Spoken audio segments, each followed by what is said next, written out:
Welcome to episode 325, Giving Thanks. I am your host, Al Martinez, also known as Alpha Mike. Today's episode, we're going to rejoice in our Thanksgiving feast that is happening. And we're going to take time and give thanks, specifically for family and the importance of it. But before we get to that, let's talk some intro. And we had an election and a lot of people were nervous. A lot of people were very, very nervous whether or not we would win the election under Donald Trump, number 45. We ended up winning, and 45 now is 47. But there was a lot of hesitation. There was a lot of fear. It was not going to happen. A lot of doubt. And in that doubt, we know that we cannot please God if there's doubt. So our faith as a nation was diminishing more and more.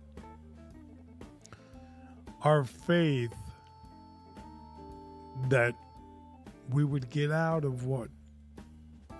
The evilness and darkness of our government had turned. You might not believe what I just said because you're a Democrat and you think this is a conspiracy theory.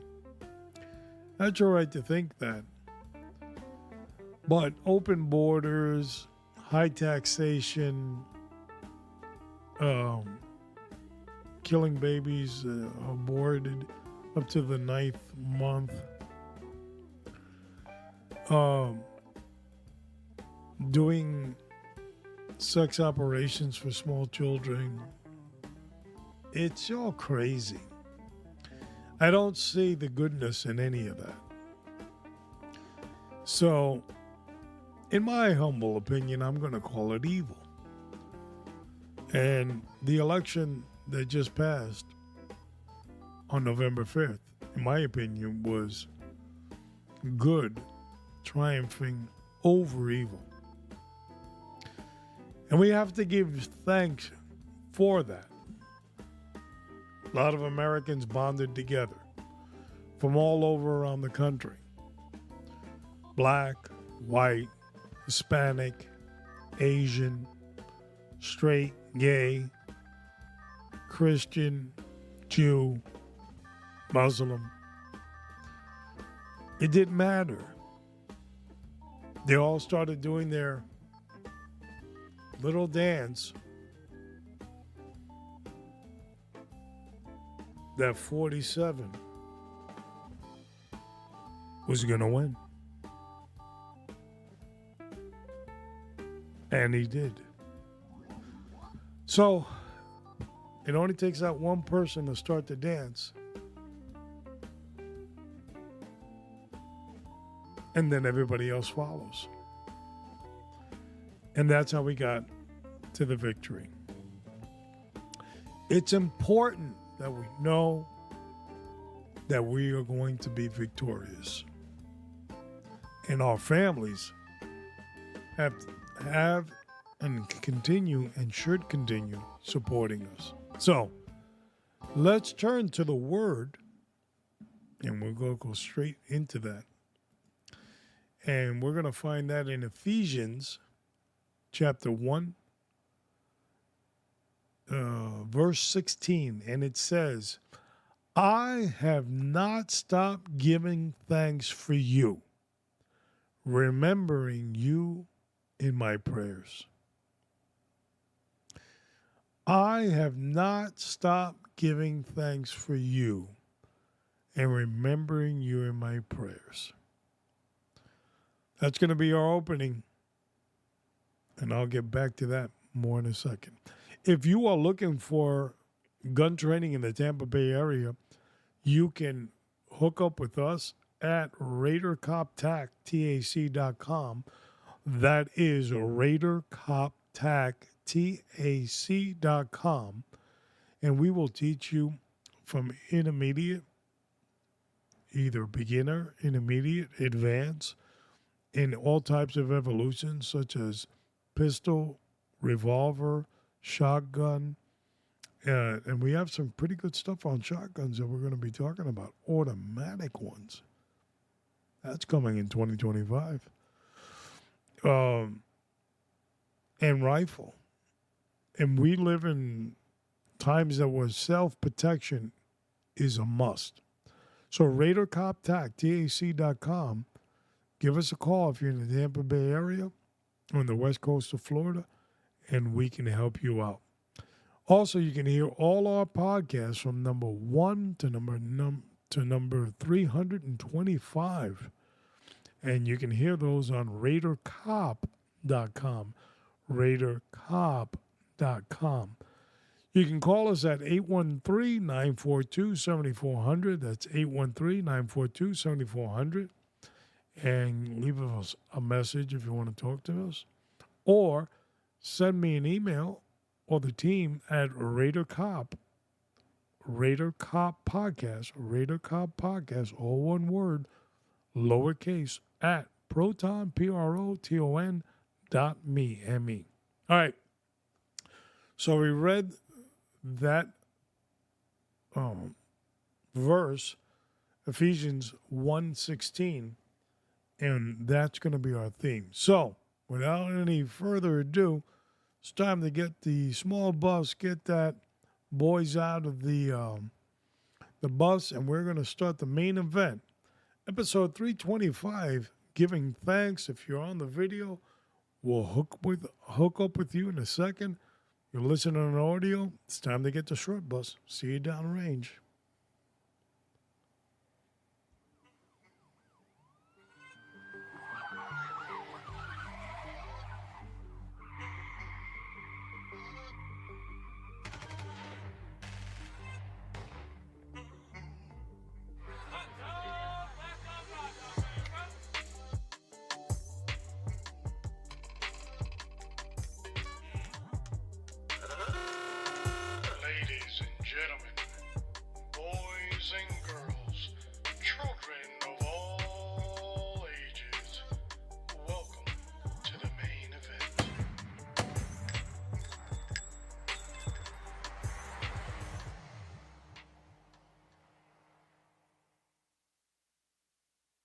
Episode 325, giving thanks, and that's what we're doing today. The day before Thanksgiving, this has been launched, and today we want to give special thanks to our families that are always there for us. Let me read what we started the podcast with, Ephesians 1:16, and it says, I have not stopped giving thanks for you, remembering you in my prayers. I have been specifically remembering my parents and my grandparents. All of them have passed. My mother and father have passed, and grandparents on both sides have passed as well.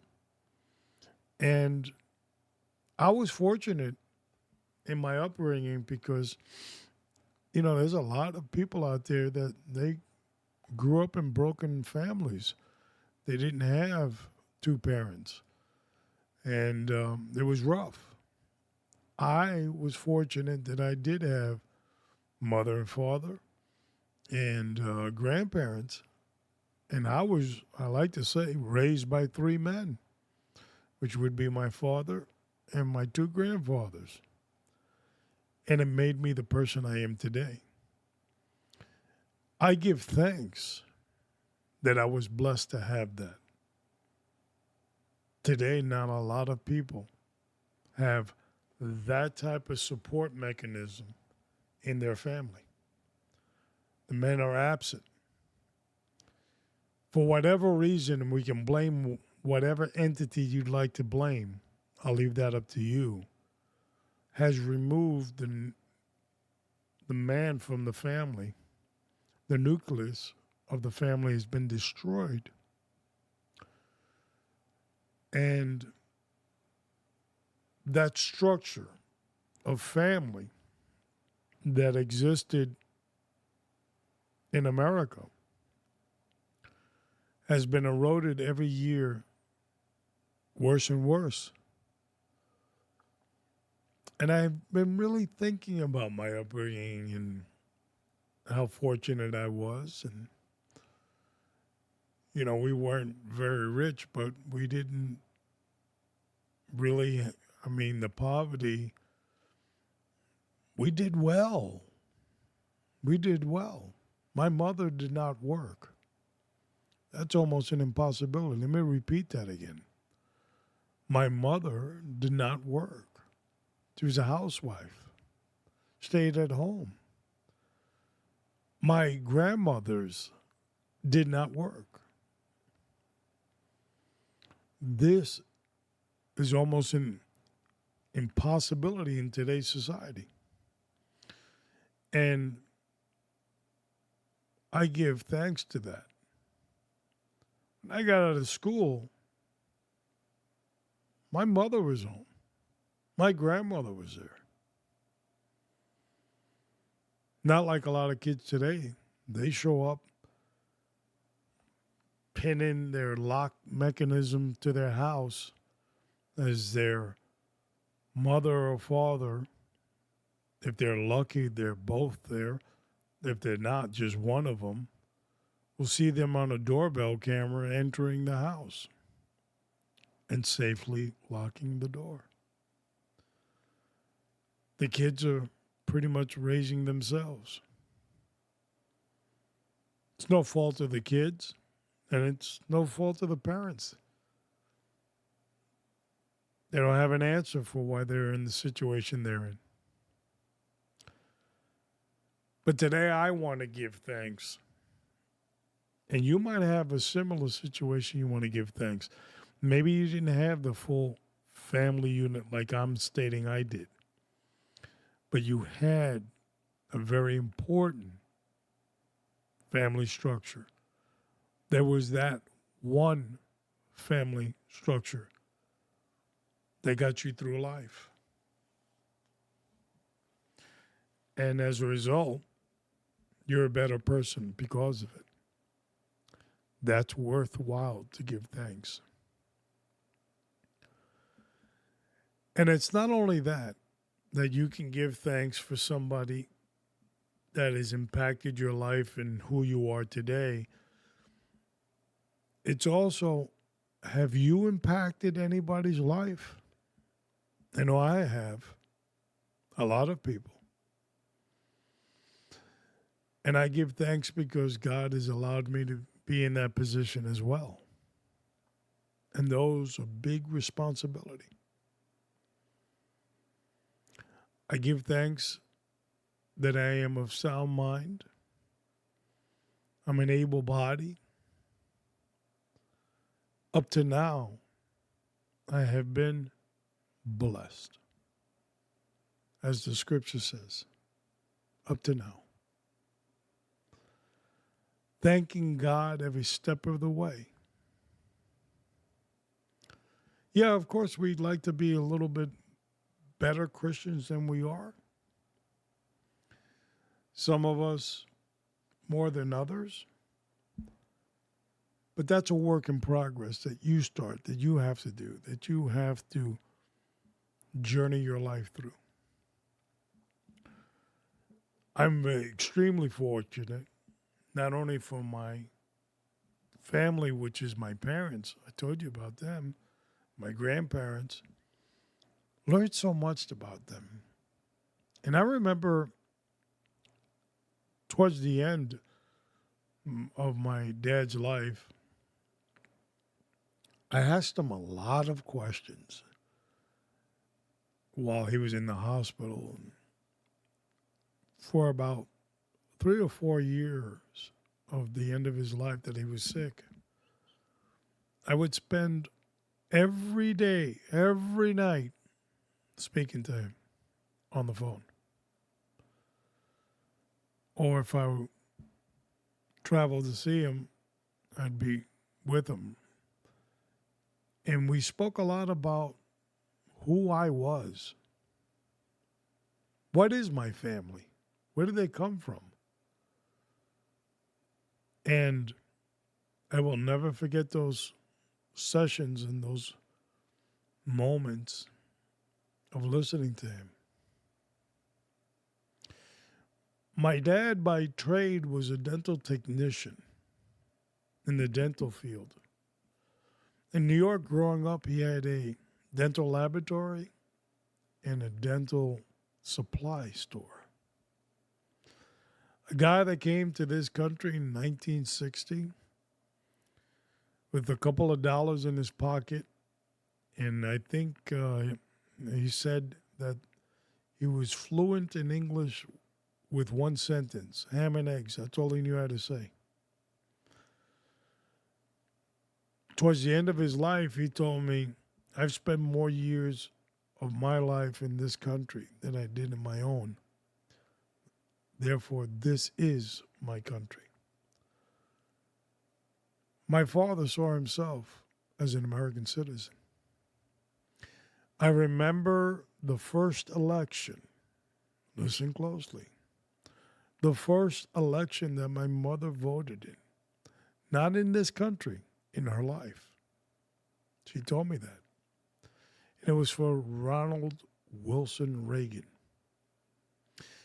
We lived in like a brownstone brick house. And I remember looking out the window, and my parents had just came back from the voting precinct in New York. My mother came out of the car, fist raised up in the air. She was so proud that she voted. I'll never forget that. I was born in this country, but I never took it for granted because I carefully watched my parents and my grandparents that were not born in this country, how they adopted this country and loved this country. So much so, they raised their kids in this country. And I was fortunate enough to live those moments and to experience them. And pass that on to my kids and grandkids, which are Americans, born here. This is truly the melting pot of America. I can never repay the debt to this country that they gave the opportunity to my parents, especially my father, that was the first one to come over here. Now, my grandmother, my father's mother, was born, I believe it was in the year 1909, in Ybor City, Tampa. But you see, back then they wouldn't register as U.S. citizens. Ybor City was tobacco farms back then. The Spaniard-Cuban Martinez Ybor had moved his factory during the Cuban Revolution from Havana first to Key West, and it was too small. The land wasn't appropriate for raising tobacco farms and rolling tobacco. And he set sail up to the Gulf Coast and landed in what is today Tampa and brought a lot of land that is today still called Ybor City. Of course, it's not a farm. It's the city of Tampa. And my grandmother was born there, and my dad told me that she was there till around the age of 7, and then would return back to Cuba. Her father, a Spaniard, would travel by boat from Tampa to Havana to register his children as Cuban citizens. They didn't care for registering them as U.S. citizens. Now, before you say something nasty, they also, U.S. citizens in the South in 1909, did not care for the complexion of my grandmother.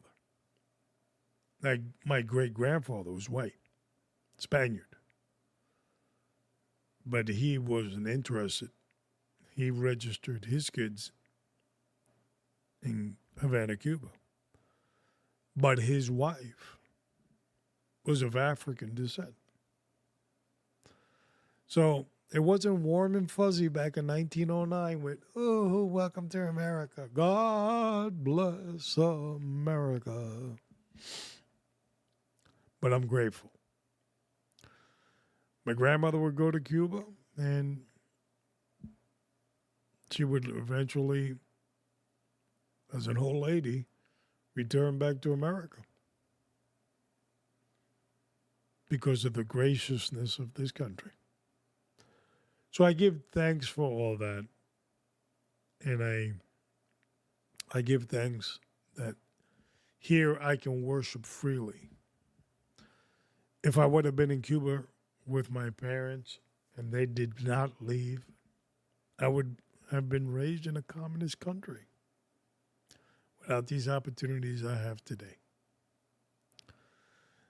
And I give thanks that God had mercy that I could be here. I give thanks to God that He allowed my children to be here, my grandkids to be here, and be Americans as well. So giving thanks is something so important to your well-being, your wellness. It's easy to be upset and angry at the world. Look at this guy, look at that guy. No, conspiracy theory. Pooh. It's easy to do that. But it's difficult to look beyond all that and say, I'm glad to be an American. You know, Joe Biden recently came out in one of his nasty speeches as usual, and he says you just can't love America when you win. And he's right. I loved America when the evil Dems were in power. But today, that they're not, I love America even more. Giving thanks to the Lord for what you have should be the premise of every American, regardless of what you have. I don't have a new car. I have an old car. Give thanks. You've got one. But my car's old. It's over 10 years old. Give thanks. It's still alive. It's still moving. I don't live in a big, fancy home. I live in an old one, but you have one. Give thanks. Open your eyes. Open your mind. Look around what you have. As bad as you see yourself, there is something good. And whatever that good is, look up and give thanks. Because it could always be worse. Plus, giving thanks and being grateful has bigger blessings for those that are His. And I love it. So we're going to move on to what's next on the horizon for the podcast after this one. Well, we're heading towards December 2024, folks. Getting closer and closer to 25. And what's next is December 4th, episode 326, Government Cartel. Now, we just did the new cartel. Don't confuse that with government cartel. The government cartel could look like the swamp. What is the government cartel? We'll describe that and a lot more. And 327, December 11th, is going to be CEO hypocrisy. You know, these companies that became woke, all of a sudden, I was only kidding. Now they're not woke. CEO hypocrisy, December 11th, episode 327. And for a list of all our episodes, you can go to our website, Raider Cop Tag. Once the website downloads and you see it, click on where it says Raider Cop Podcast. And once you let that, you click on that, it will give you a complete listing of all the shows that we have coming up month by month. So December, January, February, and so forth. I think it goes all the way up to February only. Don't get crazy on me because I still got to create these episodes. You know, they're not pre-recorded or anything. I have to actually do it. Yeah, our last show goes all the way up to February 26th. Now, the shows are not carved in stone, so when you go see a specific date, oh, it wasn't on that time. What did you do wrong? Well, it meant we probably plugged in somebody to interview or something like that based on their schedule. So we kind of moved hours around. That's all it means. Nothing to panic, nothing to get crazy. And we're not doing a Western here. So calm down. Okay? So you can see a list of everything that we got coming up in 2025 as well, all the way to February 26th. And we got, I told you at the end of the month of February, we're going to do the Rock Island Armory VR80 automatic shotgun review on that. That's a good, let me tell you, it's getting better. So no pump, automatic shotgun. How good is that? It's a great day in America. Oh, boy, it's morning in America again. You can buy firearms with your chest out and proud. And we're also going to talk about the lean process to firearms at the end of that. February is a big firearms month. February 12th, episode 336, we're going to talk about subcompacts. How reliable are they? Are they good? Are they still a thing? I think they still are. And February 5th, which, it's February stands for firearms. We're going to do safe, clear, and empty, and holster. And we'll explain that on February 5th. As always, it is my honor and pleasure to be your host on Raider Cop Podcast. Continue to pray for yourself because without you, we don't have anything.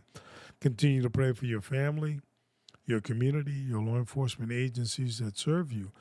And most important, continue to pray for the United States of America and our president, Donald J. Trump, number 45.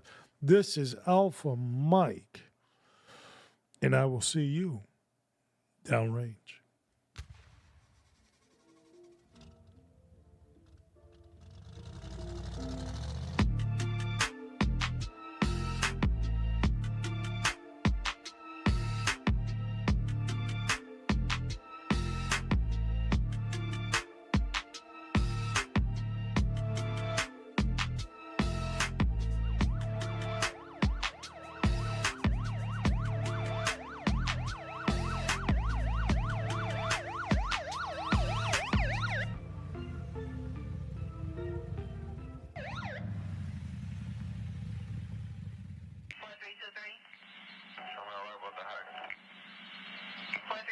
Just 1322.